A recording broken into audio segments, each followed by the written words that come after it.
I remonstrated warmly against such notions. Poets and philosophers had said that it was a spectacle worthy of the divinity to see men struggling with fortune, reverses, and constancy had their glory. Such a great and noble character as his could not descend to the level of vulgar minds. He who had governed us with so much glory, who had excited the admiration and influenced the destinies of the world, could not end like a desperate gamester or a disappointed lover.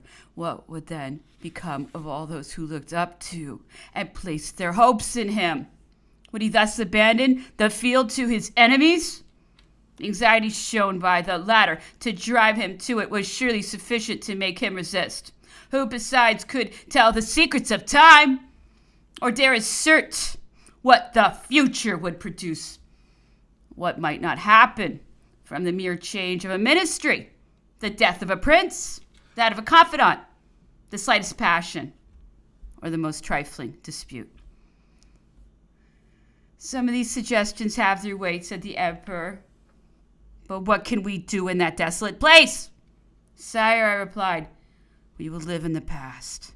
There is enough in it to satisfy us. Do we not enjoy the life of Caesar and that of Alexander? We shall possess still more. You will reperuse yourself, sire. Be it so, rejoined Napoleon. We will write our memoirs. Yes, we must be employed, for occupation is the scythe of time. After all, a man ought to fulfill his destinies. This was my grand doctrine. Let mine also be accomplished. Reassuming from this instant an air of ease and even gaiety, he passed on to subjects totally unconnected with our situation. The fourth. Orders had arrived during the night for us to sail at an early hour. We set sail, which circumstance puzzled us much. The newspapers, official communications, and private conversations told us we were to be conveyed to St. Helena by the Northumberland. We knew that this ship was still fitting out at Portsmouth or Chatham, so that we might still calculate on 8 or 10 days' delay. The Bellerophon was too old for the voyage. She had not provisions enough. Moreover, the wind was contrary. When, therefore, we saw the ship returning up channel, our uncertainty and conjectures were renewed. Well, whatever these might be, everything was welcome when compared to the idea of transportation to St. Helena. Nevertheless, it occurred to us that in such a decisive moment, the emperor was bound to show a formal opposition to this violence. As to Napoleon himself, he attached but little importance to it, nor would he trouble himself about the matter. However, said we, it will be a weapon in the hands of our friends, and leave causes of remembrance, as well as grounds of defense with the public. I ventured, therefore, to read a paper I had prepared to His Majesty with the general sense of what he seemed pleased. After suppressing a few phrases and correcting others, it was signed and sent to Lord Keith. The following is a literal copy of this document. Protest. I hereby solemnly protest in the face of heaven and mankind against the violence that is done to me and the violation of my most sacred rights in forcibly disposing of my person and liberty. I voluntarily came on board the Bellerophon. I am not the prisoner. I am the guest of England. I came at the instigation of the captain himself, who said he had orders from the government to receive and convey me to England, together with my suite, if agreeable to me. I came forward with confidence to place myself under the protection of the laws of England. When once on board the Bellerophon, I was entitled to the hospitality of the British people. If the government, in giving the captain of the Bellerophon orders to receive me and my followers, only wished to lay a snare, it has forfeited its honor and disgraced its flag. If this act be consummated, it will be in vain for the English henceforth to talk of their sincerity, their laws, and liberties. British faith will have been lost in the hospitality of the Bellerophon. I appeal to history. It will say that an enemy who made war for 20 years against the English people came spontaneously in the hour of misfortune to seek an asylum under their laws. What more striking proof could he give of his esteem and confidence? But how did England reply to such an act of magnanimity? and pretended to hold out a hospitable hand to his enemy. And on giving himself up with confidence, he was immolated. Signed, Napoleon. Bellerophon at sea, Friday, August 4th, 1815. The Duc de Rovigo told me that the Emperor had demanded permission to send me to the Prince Regent at London, but that it was obstinately refused.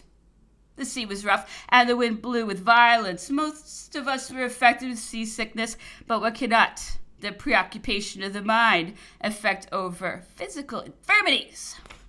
This was perhaps the only time in my life that I was not incommoded by such weather. On leaving Plymouth Sound, we stood to the eastward before the wind, but were soon after close hauled, tracking backwards and forwards, without being able to comprehend the cause of this new source of torment. 5th.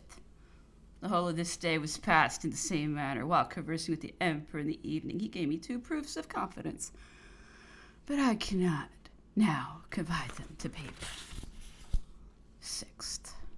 We anchored about noon off Start Point, where there was no shelter whatever, though we had but a very short distance to go in order to anchor in Torbay. This circumstance excited great astonishment on our part. We had, however, heard that orders were given to meet the Northumberland. The departure of which vessel, Portsmouth, was urged with all possible haste. Accordingly, that ship soon appeared with 2 frigates full of troops which were to compose the garrison of St. Helena. These 3 ships anchored close to us, after which the communications amongst the whole squadron became very active. The precautions to prevent the approach of boats were still continued. Meanwhile, the mystery of our precipitate sailing from Plymouth and all the maneuvering that followed was discovered. Lord Keith had, we were told, received notice by telegraph that a public officer had just left London with a writ of habeas corpus to claim the person of the Emperor in the name of the laws or of some competent tribunal. We could neither ascertain the motives nor details of this circumstance. The admiral, it was added, had scarcely time enough to escape this difficulty. We heard that he was suddenly obliged to go on board a brig and quit Plymouth Sound. This was the motive which kept us out of Torbay. Admirals Keith and Cockburn came on board the Bellerophon. The flag of the latter was flying on board the Northumberland. They had a conference with the Emperor, to whom they delivered an extract from the instructions relative to our transportation to and stay at St. Helena. These stated that all our effects were to be examined for the purpose of taking away the money, bills, and diamonds belonging to the Emperor, as well as ourselves to be kept for us. We also heard that our arms would be taken from us at the same time, and that we were then to be transferred to the Northumberland. The documents were as follows. Order from Lord Keith to Captain Maitland of the Bellerophon. All arms of every description are to be taken from the French, of whatever rank, who are on board His Majesty's ship. Under your command, these arms will be carefully packed and are to remain in your charge so long as the persons to whom they belong continue on board the Bellerophon. They will then be under the charge of the captain of the ship to which the said individuals may be transferred. Instructions of ministers to Admiral Cockburn. When General Bonaparte leaves the Bellerophon to go on board the Northumberland, it will be the properest moment for Admiral Cockburn to have the effects examined which General Bonaparte may have brought with him. The Admiral will allow the baggage, the wines, an observation truly worthy of the English ministers, and provisions which the General may have brought with him, to be taken on board the Northumberland. Among the baggage, his table service shall be understood as included, unless it be so considerable as to seem rather an article to be converted into ready money than for real use.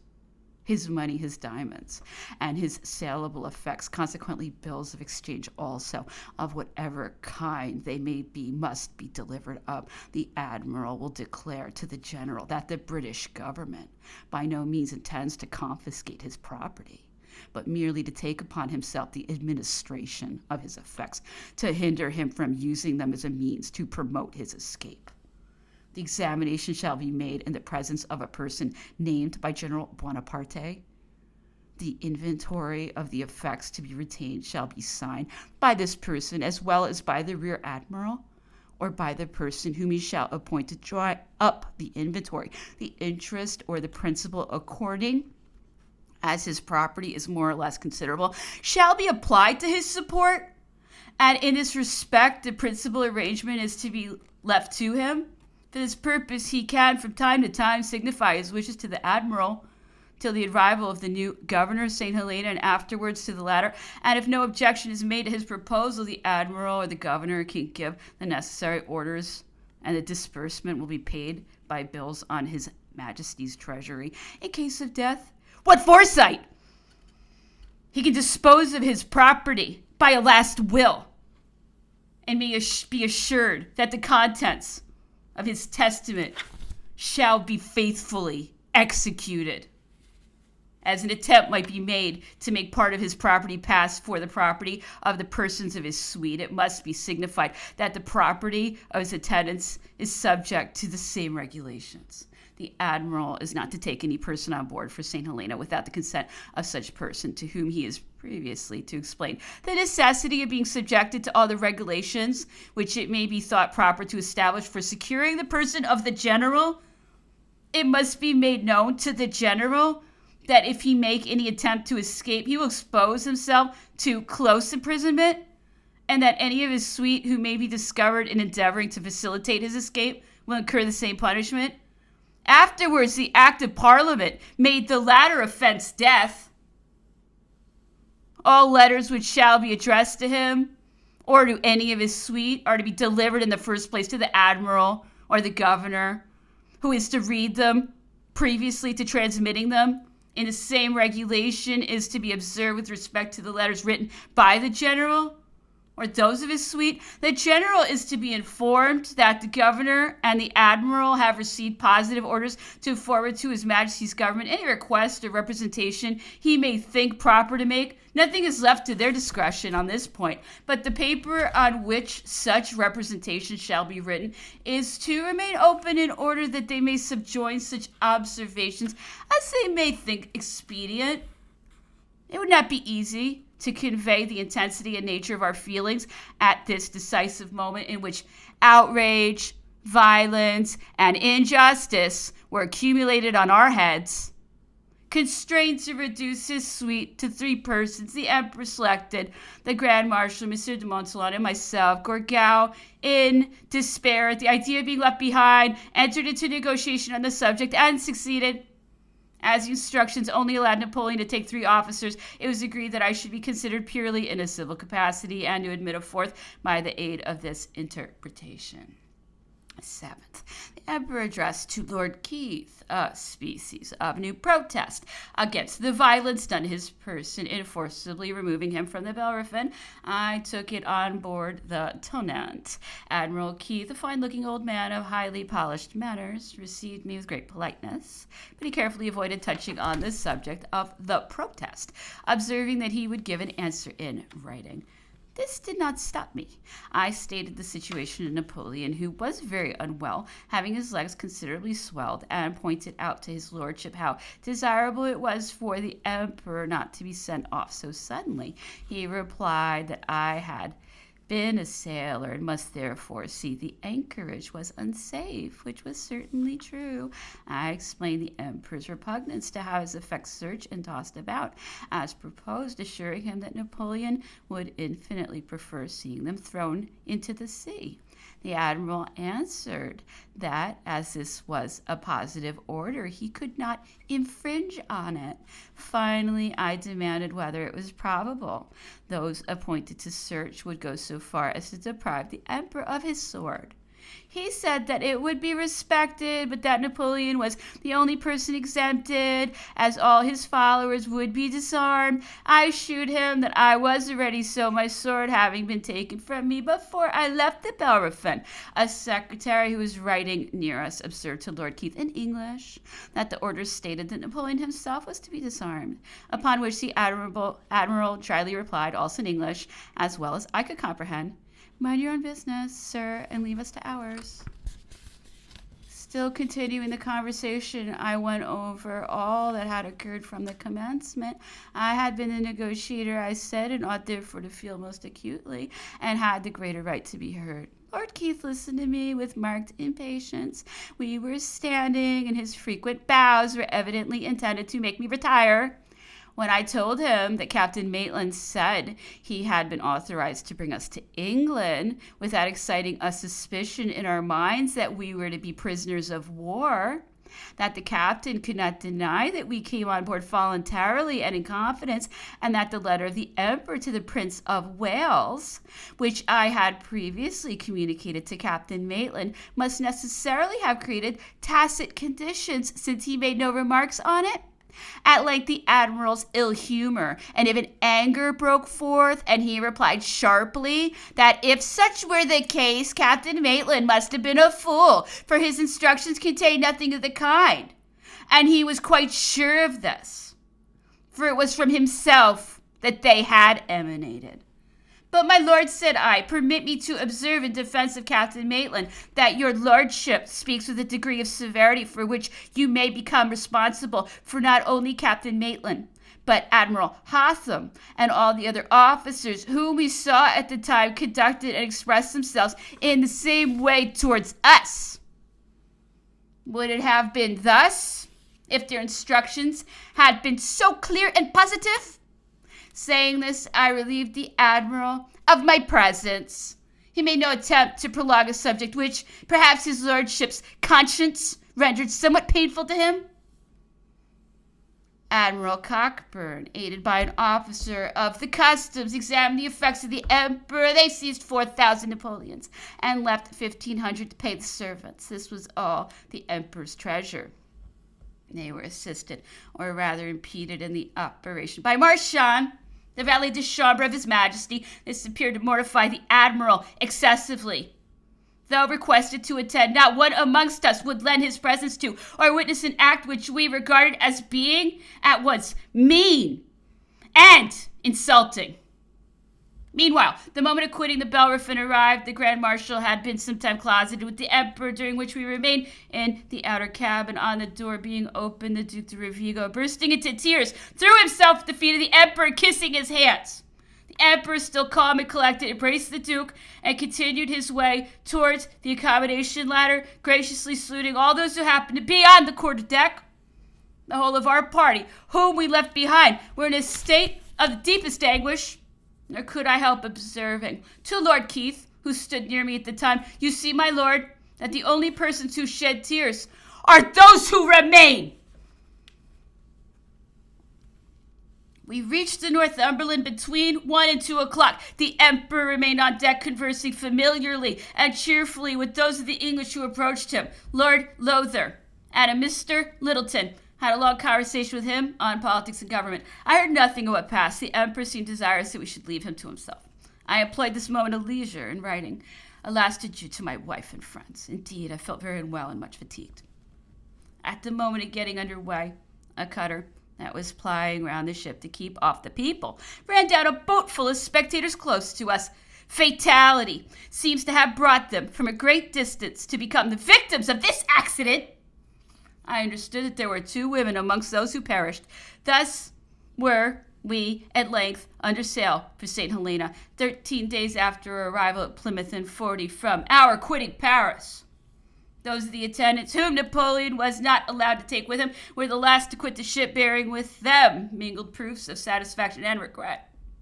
Their departure gave rise to a second scene, not less affecting than the first. The Emperor retired to the cabin allotted to him about 7 o'clock. The English ministry warmly censured the respect which had been shown to the Emperor on board the Bellerophon, and issued fresh orders in consequence, so that a totally different style of manner and expression was affected in the Northumberland.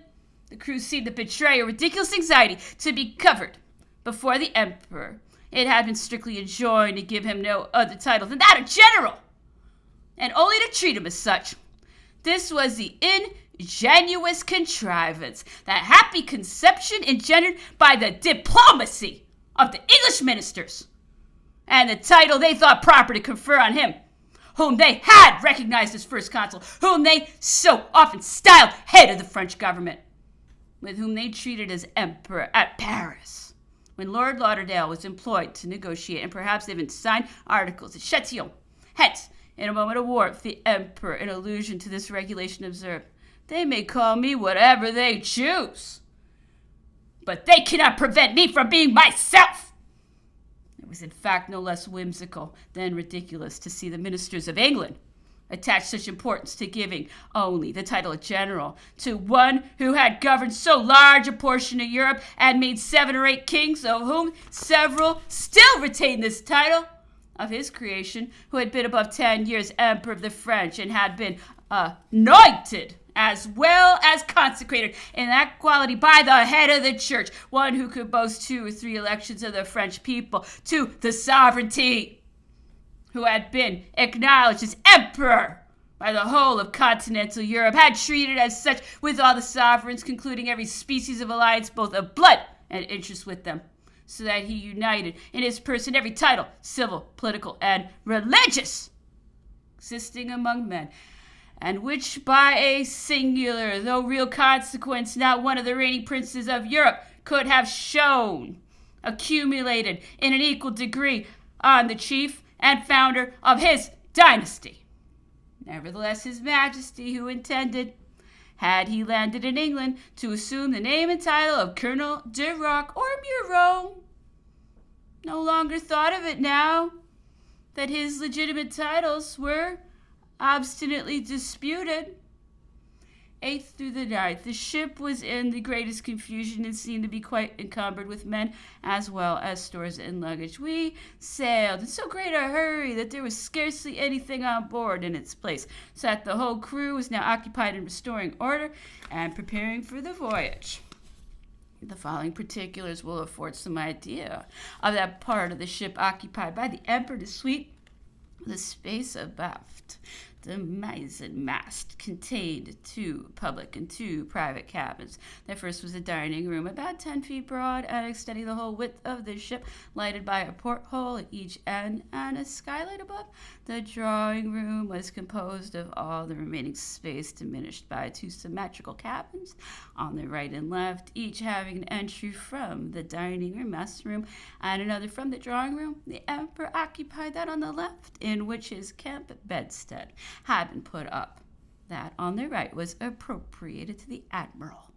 It was above all peremptorily enjoined that the drawing room should be in common and not given up to the emperor. To such a ridiculous extent had the fears and solicitude of the ministry been carried.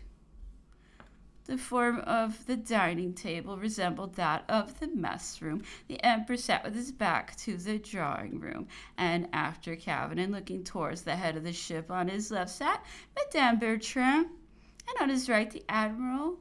On the right of the admiral sat Madame de Montalon. These filled one side of the table. At the end next, that lady was Captain Ross, who commanded the ship, opposite whom, at the corresponding end, sat Monsieur de Montalon by Madame Bertrand. Next to him, the admiral's secretary. The remaining space was the side of the table opposite the emperor, which, beginning from Captain Ross, was occupied by Grand Marshal, the general commanding the 53rd Regiment, myself, and Baron Gourgaud. The admiral invited 1 or 2 of the officers every day who were intermixed among us at table. I generally sat almost opposite the emperor. The band of the 53rd, which had been recently formed, exercised during dinner at the expense of our ears.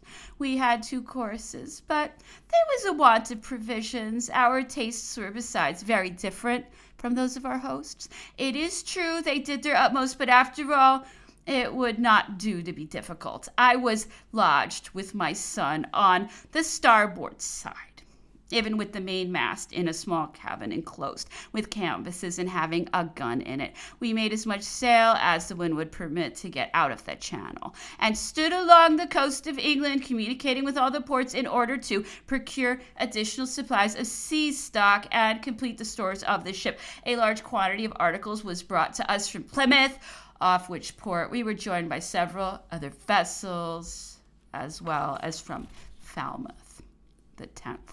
This day we cleared the channel and lost sight of land. We had now entered upon the dreary, unknown course to which fate had doomed us. Again, my agonies were renewed. Again, the dear connections I had abandoned resumed their influence over my heart. I indulged in the luxuriance of grief and found a miserable satisfaction in its excess. Objects of all my affections, I exclaimed, friends of my heart, for whom alone I live, reflected I, approving myself worthy of you.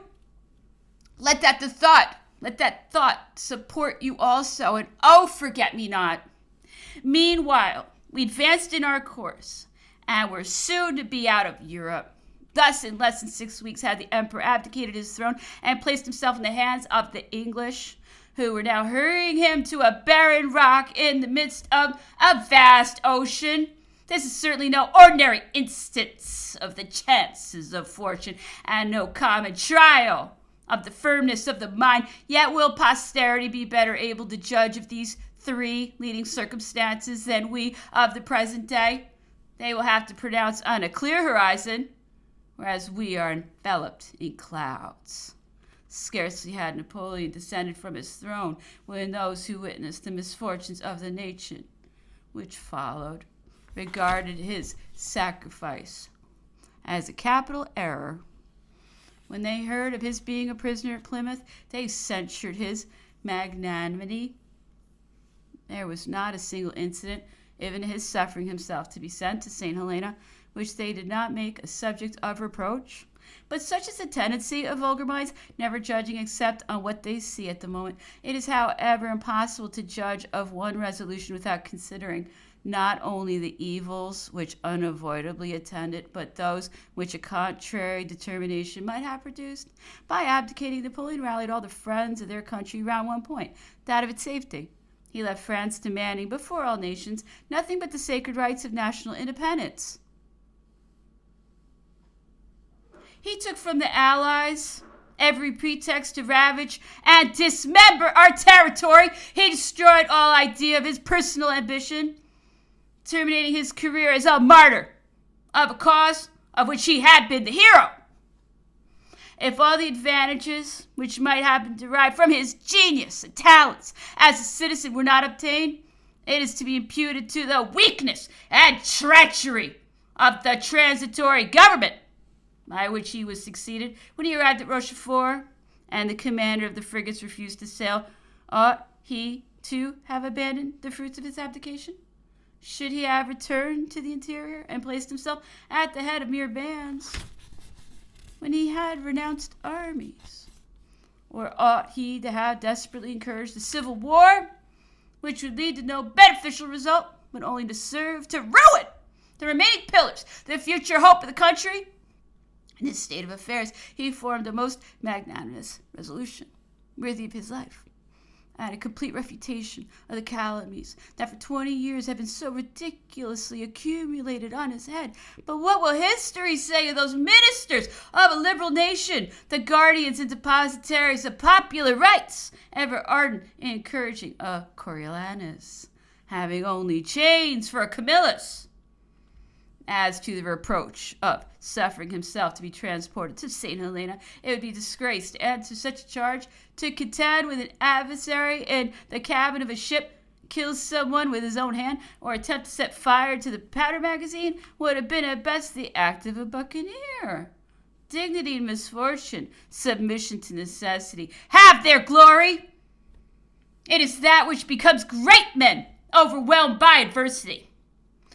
When the English ministers found themselves in possession of Napoleon's person, passion had much more influence over them than justice or policy. They neglected the triumph of their laws, denied the rights of hospitality, disregarded their own honor, and compromised that of their own country.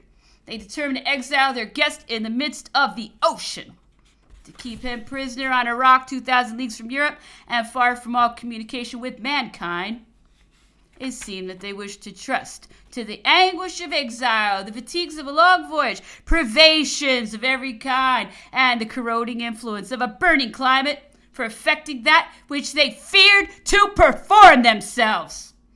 In order, however, to gain over the public voice, to make it appear that their conduct was indispensably necessary, the newspapers were instigated to irritate the passions of the multitude by reviving former calumnies and falsehoods, while the ministers on their side represented their own determination as an engagement entered into with their allies We presented ourselves at the moment of popular effervescence, just as everything which could render us odious had been brought forward. The public journals were full of the most virulent declamations, maliciously raking up every act and expression of the previous struggle of 20 years that could wound the national pride or rekindle its hatred. Yet, when all England hurried to the south to see us, during our stay at Plymouth, the conduct and sentiments of the multitudes who came were enough to convince us that this factitious irritation would disappear of itself. Hence, we were led to hope on our departure that the British people would daily grow more impartial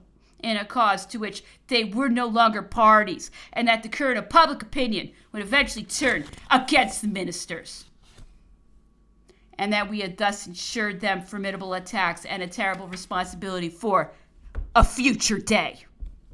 Under these circumstances, what could these ministers have replied had any member of Parliament risen and made use of the following argument? We have just been favored by an unexampled instance of success. Fortune has caused our most constant and implacable enemy to surrender at discretion. We have suddenly found ourselves masters of the fate of the French sovereign and people.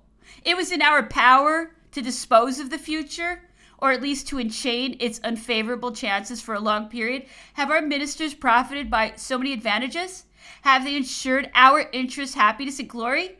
Have they guaranteed a durable peace, the first of our wishes, the most pressing of our wants? Have they extinguished that turbulent agitation, that warlike disposition throughout Europe, which keeps every nation in arms? Have they secured that happy political equilibrium which prevents revolutions and reduces wars to a mere trifle? Have they strengthened and propagated our national principles? Have they secured for us the respect and affection of the European family as the price of our efforts in its favor? Have they proved the excellence and superiority of our institutions and laws? Alas! I hear only negative to all these questions. Europe was never more inflamed. Its situation is at best only an armed truce. Each power increases the number of its soldiers. The political balance is totally destroyed and broken. In a neighboring state, we have annihilated the very principles which form the sacred basis of our own political theory. Universal jealousy animates the whole continent against us, and our civil laws have sustained an outrage calculated to leave an indelible stain on the nation. Do our ministers flatter themselves that the destruction of our rival is a sufficient answer to every charge? But how are we so deeply interested in her destruction? In sound policy, is not her existence necessary to our glory and stability? For I am one of those who fear our own excesses.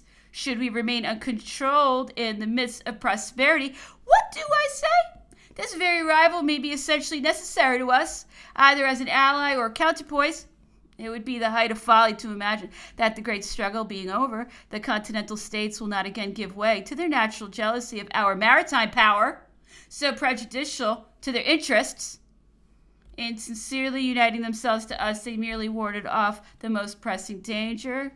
New disputes and difficulties must infallibly arise, and if that system of universal monarchy which has so often endangered us, and which we overturned when it extended from the south towards the north, should menace us again by coming from the north towards the south, where would be our resource? How blind, then, is our policy to annihilate France by imposing on her a government that our armies are obliged to defend and preserve? Above all, why have we drawn the personal animosity of her immense population on ourselves? If the weakening or even destruction of France had been our real interest, it ought to have been effected. Though justice might have censured the step, policy would have excused it, but it should have been frankly avowed. Nations as well as individuals know how to submit to necessity.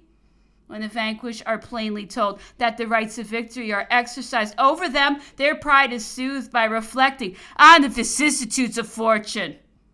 But their hearts are filled with bitterness and rage if they are plundered under the mask of hypocrisy and bad faith.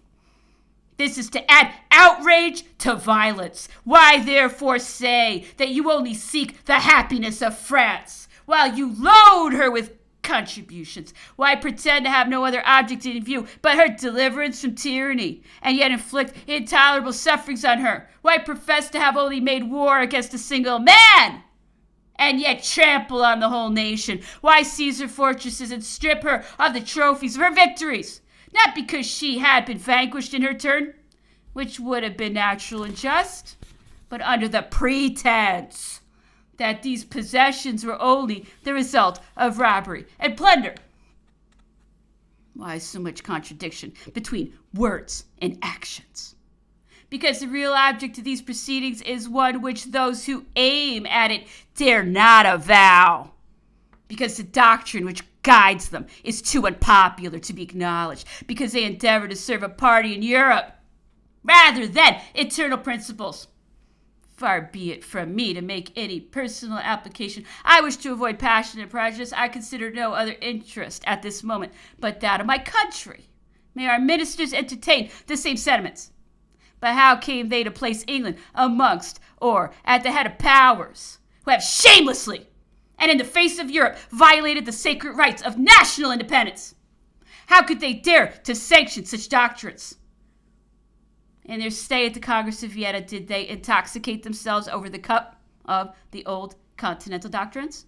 Or did the arrival of the sovereigns in this country inoculate them with sentiments of absolute power, destroying the national maxim of the people's rights?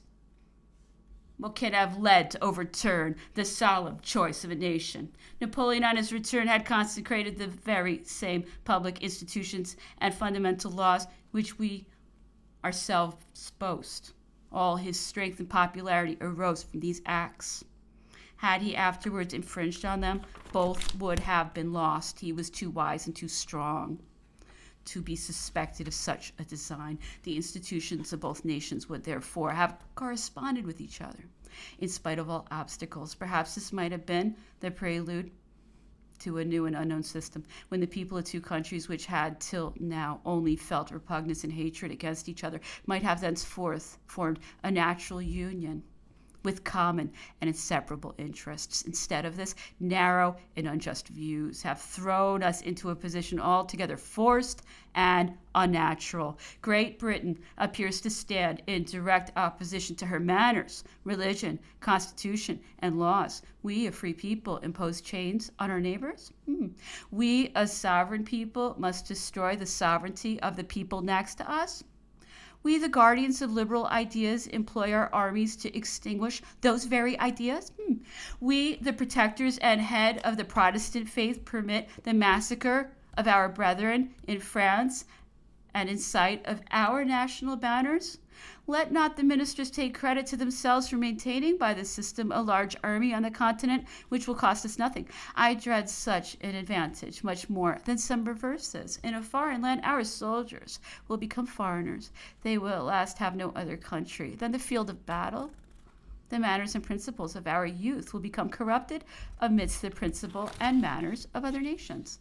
If ministers, the guardians of our Constitution, had inherited the spirit of our forefathers instead of thinking it important to preserve a large army, they would rather have been eager to reduce it. Will ministers justify themselves on the plea that the Allies wished once for all utterly to destroy the revolutionary principle, but the revolution had ended and has been recommenced by the Allies themselves?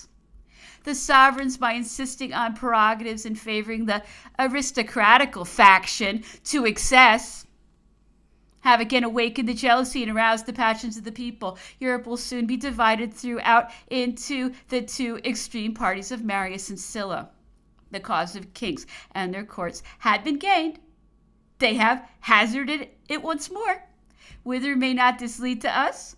There is no nation in Europe that suffers so much from the French Revolution as France. Will that unhappy country be destined to become a spectacle of the contrary excesses? I must notice a vulgar error propagated by our late measures. The very man who is now charged with all the crimes of the Revolution is he who miraculously stopped it in its course, with the energy and force of an athletic champion, stopping a chariot in the midst of its rapid career. It was he who replaced France in the European community, who reestablished the manners, principles, and language of modern civilization. It was he who removed the stains of that very revolution by actions. The most brilliant and glorious. On entering France, the Allies could not help but doing homage to his monuments, institutions, and administration, the most vigorous and enlightened hitherto known. What would have become of the sovereigns of Vienna and Berlin if on entering their capitals he had revolutionized their subjects? It is well known that he rather kept down the germs of commotion found in these states, so much so indeed that the revolutionists of the day considered him as an apostate from the revolution. How does it happen that circumstances and our injudicious conduct now point him out as its martyr and Messiah to these very people? It was proper to make war against him when he was formidable to us, but we should have coalesced with his genius the moment of our first object was attained. Let ministers, therefore, no longer attempt to justify their conduct and measures by telling us that we were implicitly prescribed by the grand principle of legitimacy. What can they possibly mean by that? It is the absolute prohibition of every new dynasty, whatever. Can there be men ignorant of the fact that this principle, however true in theory, is only decided by facts in the political world? Do they not know that crowns are in the hands of God and in the winning of battles? If that of Waterloo had taken a different turn, what would have become of this famous principle? Would they have refused to treat sine qua non? And do they really and sincerely expect to make us believe that Europe could no longer exist were a new dynasty to appear? Dare they maintain that the welfare of nations depends upon a religious belief that the favor of heaven has been entirely exhausted on the reigning families of the present day? But how long has this been the creed of our ministers? How is it that they have become so difficult and scrupulous on this principle? Have their various communications and secret understandings with Vienna not only established a coalition of kings, but also a coalition of doctrines and ministers, a conspiracy against fortune and the irresistible force of events? We must then have been much less scrupulous when we acknowledged the first consul and received his ambassadors, or when, at a later period and while at war with him, we recognized him as the head of the French government, when we sent Lord Lauderdale to Paris for the purpose of treating with the Emperor of the French, when these very ministers treated on the same footing at Châtillon, and perhaps even signed articles. If these had been ratified, what would then have become the sanctity of the new principle? Why are they at this moment so indifferent to the events of Spain, where a son has dethroned his father? How do they happen to be the allies of Sweden, whence the legitimate sovereign has been exiled, to call it a foreigner? But what is still more extraordinary, how durst they adopt this new doctrine without thinking of the family which governs us, of the glorious revolution which placed it upon the throne, of the excellent laws by which its sway has been distinguished, and which have ruled us with so much glory to the present time? But enough has been said of the errors of our ministers abroad. I turn to an act of their domestic policy which outrages our laws and wounds our honor. I allude to the transportation of Napoleon, this noble adversity by an act of magnanimity worthy of his life, disdaining to address himself to the Emperor of Russia, who had called himself his friend, disdaining to apply to the Emperor of Austria, whose son-in-law he was, selected an asylum on our island in the bosom of a nation against which he had fought for 20 years, because persecuted by all the sovereigns of Europe, he still wished in all his misfortunes to preserve his independence, and thought to find it in the stability and empire of our laws. What nobler triumph could England have? What greater homage could be paid to our institutions? Our ministers laid a snare for him. They encouraged his sentiments, and when he placed himself in their power, they loaded him with chains. For it is a fact which no person can deny that Napoleon came on board the Bellerophon freely and of his own accord. He was told that orders had been given to the captain to receive and conduct them to England. These assurances were taken by him as an engagement of hospitality. His letter to the Prince Regent is proof of this, and that engagement ought to have been valid for him when the letter, which was communicated before he himself appeared, passed without any observation being made on it. It is in vain for ministers to answer that they were forced to deliver him up to the auspices of kings, and that they had engaged to do so. The answer leaves them in the following shameful dilemma. Either they made the engagement before his arrival and by enticing him forfeited their honor, or it was made after his coming and therefore they betrayed their duty in subjecting our laws and our dignity to foreign councils. I demand therefore that Napoleon be brought back and that he be landed in this country which he had chosen as an asylum. I demand this as a solemn reparation for the outrage offered to our laws, which by this triumph will become the more renowned from their momentary violation. The 11th through the 14th, our course was shaped to cross the Bay of Biscay and double Cape Finisterre. The wind was fair, though light, and the heat excessive. Nothing could be more monotonous than the time we now passed. The Emperor breakfasted in his own cabinet at irregular hours. We took our breakfast at 10 o'clock in the French style, while the English continued to breakfast in their own way at 8. The Emperor sent for one of us every morning to know what was going on, the distance run, the state of the wind, and other particulars connected with our progress. He read much, dressed towards 4 o'clock, and then came into the general cabin. Here he played a chess with one of the party. At 5 o'clock, the Admiral, having come out of his cabin a few minutes before, announced that dinner was on the table. It is well known that Napoleon was scarcely ever more than 15 minutes at his dinner. Here the 2 courses alone occupied from an hour to an hour and a half. This was to him a most serious annoyance, though he never mentioned it. His features, gestures, and manner always evinced perfect indifference. Neither the new system of cookery, the difference or quality of the dishes, ever met with his censure or approbation. He never expressed any wish or objection on the subject. He was attended by his 2 valets, who stood behind his chair. At first the Admiral was in the habit of offering to help the Emperor, but the acknowledgment of Napoleon was expressed so coldly that this practice was discontinued. The Admiral continued very attentive, but thenceforth only pointed out to the servants what was preferable. They alone attended to these matters, to which the Emperor seemed totally indifferent, neither seeing, noticing, or seeing anything. He was generally silent, remaining in the midst of conversation as if totally unacquainted with the language, though it was French. If he spoke, it was to ask some technical or scientific question and to address a few words to those whom the Admiral occasionally asked to dinner. I was the person to whom the Emperor generally addressed his questions in order to translate them. I need scarcely to observe that the English are accustomed to remain a long time at table after dessert, drinking and conversing. The Emperor, already tired by the tedious dinner, could never have endured this custom, and he rose. Therefore, from the first day immediately after coffee had been handed round, and went on deck, followed by the Grand Marshal and myself. This concerted the Admiral, who took occasion to express his surprise to his officers. But Madame Bertrand, whose maternal language is English, warmly replied, "Do not forget, Admiral, that your guest is a man who has governed a large portion of the world, and that kings once contended for the honor of being admitted to his table." "Very true," rejoined the Admiral, "and this officer, who possesses good sense, a becoming pliability of manners, and sometimes much elegance, did his utmost from that moment to accommodate the Emperor in his habits.